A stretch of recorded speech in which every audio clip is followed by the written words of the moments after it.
چند گیرد بوزو قاش اندازد پس این صد حریف را رخنه سازد تا رسد او را زمین. چواندازی سنتی از مردم کهن که تاریخ هزار ساله ها داشته تا امروز آن میان عامه مقامش را گم نکرده است. در این معرکه ورزشی مخصوصا مردان کمر همت میبندند. هر یک چوانداز که مقصدش رسانیدن بوس به مکان انتخاب گشته است میان رقیبان تلاش کردند. گاه بانوان هم میان رقیبان مردان اسب تازی میکنند. جای معرکه بزکشی دامن کوه انتخاب گشته اکثرا از ده و شهر کنار جای گیرند.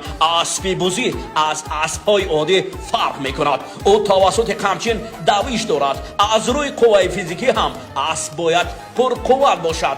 با قریب کجا معرکه بزکشی است و کی را شما مخلصی میکنید؟ با هم مینویسیم. رفتیم.